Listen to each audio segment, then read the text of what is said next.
Hello, ladies and gentlemen, and welcome to another spectacular episode of Star Wars The Complete History, in which I read you guys the complete history of Star Wars, and you listen to it. And as always, before I start reading, I would like to apologize if my pronunciation is bad, and if my flow is bad, as this is a difficult read. So without further ado, let's get right into it. Lure at June, 19.49 BBY, 2 years and 6 months after the Battle of Geonosis. As an ex-member of the Jedi Order, Count Dooku stood alone among the Separatist leaders as a former friend of those he now fought. The Count had a special connection to Yoda, having learned much at the Jedi Master's side in the years before Dooku's apprenticeship to Thane Cerulean. Dooku believed that he could exploit this bond and tempt Yoda into a private meeting and kill him. Dooku drew Yoda to his new base on June with the hint that he, Dooku, was willing to discuss the terms of his defection. Yoda suspected treachery, but did not want to throw away the possibility of bringing a lost Jedi back into the fold. In a bit of misdirection arranged by Republic intelligence, an actor famous for playing Yoda on stage made a public departure from Coruscant in a Jedi starfighter. The real Yoda, concealed within the shell of an R2 unit, boarded a passenger liner with a quartet of Jedi Guardians bound for June. The Jedi Masters, Jai Marku and the Grand Female Marks Leem, with their respective Padawans Scout and Y, made up Yoda's escort. Scout, a rebellious young girl with low force sensitivity, was embarking on her first mission outside the temple walls. Y had been heir to the House Malariax on June before the Jedi had brought him to the temple as a child. June itself had fallen into utter madness in its subsequent years, brought on by generations of inbreeding to produce force-strong traits in the populace.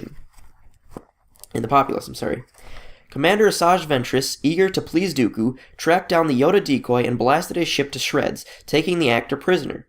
Once she realized her error, Ventress caught up with the real Yoda at the Pindar spaceport. As her assassin droids tore up the concourse, Ventress killed both Jai Marku and Master Leem in a test of lightsabers. The two masterless Padawans located Yoda and continued to June under his protection. The final confrontation with June's Shiro Malarax ended in a draw. Y and Scout, aided by Y's family droid Fidelis, survived an inconclusive battle with Asajj Ventress. Dooku failed in his attempt to sway Yoda to the dark side with words, nor could he deliver a killing blow with a lightsaber. Dooku fled June to regroup and plan the war's final stage. For his heroism in the war to date, the Jedi Council inducted Obi-Wan Kenobi into their ranks, and he received a promotion to Jedi Master as dictated by tradition. Obi-Wan also used the opportunity to construct a new lightsaber. In a related move, the Council agreed to grant Anakin Skywalker the rank of Jedi Knight. Anakin had accomplished great things and was no longer dependent on the guiding influence of his master. In a small private ceremony inside the darkened council chamber, Yoda and the other members ignited their lightsabers in a ritualistic display of honor for the Chosen One. Yoda gently admonished Anakin, telling him that proper Jedi trials could not be conducted with a war on, and that the greatest test was still to come. Dreadnoughts of Randilli, 19.48 BBY, 2 years and 6 months after the Battle of Geonosis. The planet Randilli, home to a critical shipbuilding operation, voluntarily joined the Separatists. Randilli's home defense fleet consisted of state-of-the-art dreadnoughts that could bolster the CIS, but the commander of the fleet had not yet decided where his allegiance lay. The Republic Navy, led by Sinise Tin and Plo Koon, arrived in full force in the Randilli system. If the dreadnoughts did not agree to join the Republic, Master Tin had orders to destroy them. During negotiations, Plo Koon and Republic Commander Jen Dodonna, a rising naval star who had participated in both the Stark hyperspace conflict and Foros siege, became prisoner of the younger Separatist leading officials in the Randilli fleet. With hostages, these officials hoped to break the Republic blockade. Sinise Tin refused to back down from his ultimatum. During the standoff, Obi-Wan Kenobi and Jedi renegade Quinlan Vos arrived together, having rescued each other from Asajj Ventress' trap aboard a derelict spacecraft. Quinlan claimed that his role as a double agent was over, since Count Dooku wanted Quinlan dead for his failures to recover the SIP from Honogorf. Both Obi-Wan and Quinlan helped rescue the hostages from the Randilli fleet, and they joined the fight against the Separatist starfighters. Anakin Skywalker disabled the Randilli dreadnoughts to prevent their escape to hyperspace. The captured vessels were refitted to serve as prisoner transports. Chancellor Palpatine issued an order that immediately nationalized all similar planetary-level defense fleets. Quinlan Vos appeared before the Jedi Council admitting that he had fallen into the shadows during his undercover mission and presenting himself for sentences. The Council agreed to accept him back into the Order after he went through a period of meditation and repentance. Quinlan, however, was still working for Dooku as part of an elaborate triple cross. By maintaining his dark role, he felt that he could earn Dooku's complete trust and uncover the identity of the second Sith. Burning with hatred toward Obi-Wan Kenobi for escaping her on Rataka, Asajj Ventress slipped undetected onto Coruscant. She resolved to kill Obi-Wan's Padawan. In a battle of industrial catwalk high above the city canyons, Ventress scarred Anakin Skywalker's face with her lightsaber.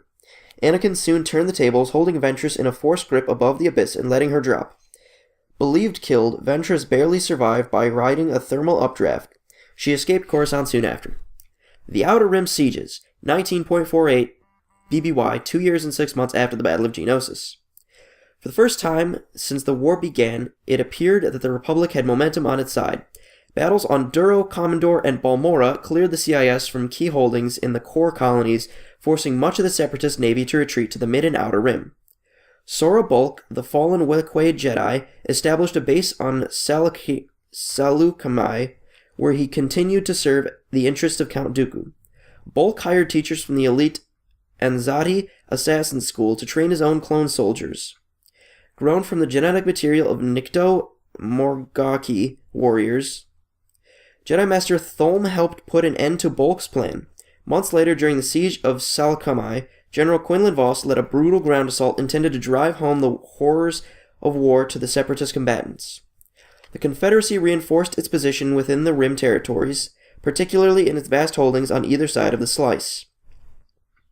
Confident that steady pressure would crumble the Separatist bulwarks and trigger a Confederacy surrender, nearly every fleet element and trooper carried push to the Rim borders to assail CIS bases on Ora Ramada and Ossus, Ryloth, and elsewhere. Thus began the Outer Rim Sieges. So guys, I want to thank you for watching this episode of Star Wars Complete History. I hope you did enjoy. As always, I enjoyed reading it, and I'll thank you guys for watching. If you did enjoy, don't forget to drop a like rating, comment down below, and letting me know what you guys thought of the episode, and I'll thank you guys for watching, and I'll see you guys later.